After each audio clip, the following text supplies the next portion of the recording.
شفت يا ام صابر، شفت يا عمايل ابني، مش فاضي يطل عليا ساعة واحدة. هو المشرف مش قال انه جه ودفع المصاريف الشهر ده؟ المصاريف ده بعتها لهم مع واحد شغال عنده في المكتب، ما هنش عليه يجي ويجيبهم ويشوفني، خايف امسك فيه واقول له خرجني. انت لسه عاوزة تخرج يا ست غزلان؟ انا خلاص يا اختي ما بقتش عايزة حاجة من الدنيا، حتى ابني يجي ما يجيش على كيفه يا اخي ما عدتش اسأل عنه براحته. طب بس يا اختي ما تعيطيش.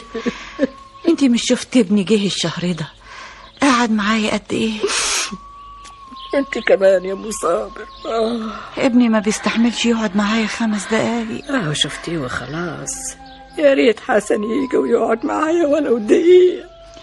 حتى العيال ما جابهمش معاه، تلاقي امهم منعتهم، مع ان كان نفسي اشوفهم. ربنا يخليهم ويطرح البركة فيهم. لكن نعمل ايه؟ الحمد لله هم بيدفعوا لنا هنا مصاريف كتير برضه يا ست غزلان. مصاريف؟ ايوه بيدفعوا لنا مصاريف. انا ياما دفعت له مصاريف، بعت الارض عشان ادفع له مصاريف الكلية. كانت الفرحة مش سيعاني يوم ما خد الشهادة وقال لي هخش الكلية في مصر. قلت له يا ابني وهتقعدي ازاي في مصر؟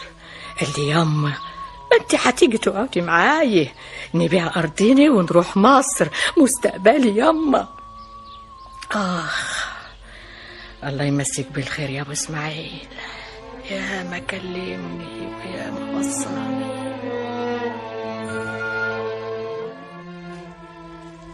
ايه الكلام اللي سمعته ده يا ام حسن؟ خير يا ابو اسماعيل. انت صحيح هتبيع الارض؟ ايوه ليه؟ حسن هيدخل الكلية في مصر.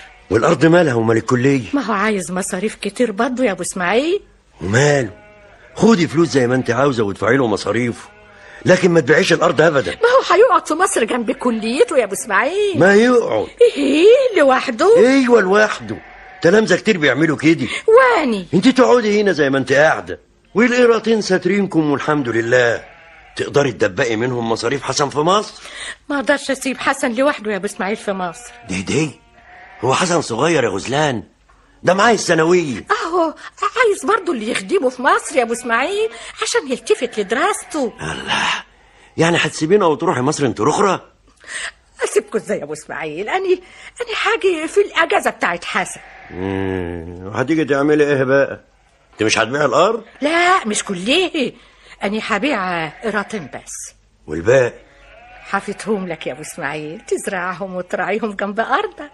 أنا خدام يا أم حسن، رقبتي ليكم، بس بلاش تبيع القراطين، خسارة هيتباعوا برخص التراب.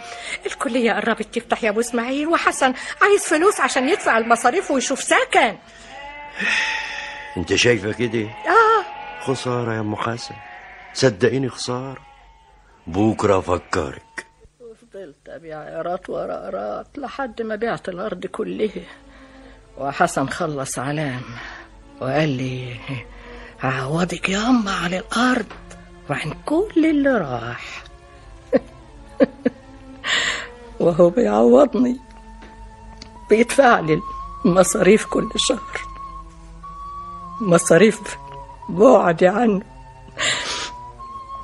بقيت حملي تقيل عليه، عايز يخلص منه، وهو كان طول عمره حمل خفيف علي، كنت مستحملاه وانا مبسوطة.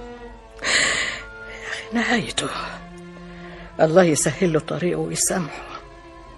تعرفي يا ام صابر، ام صابر، يوه انت نمتي؟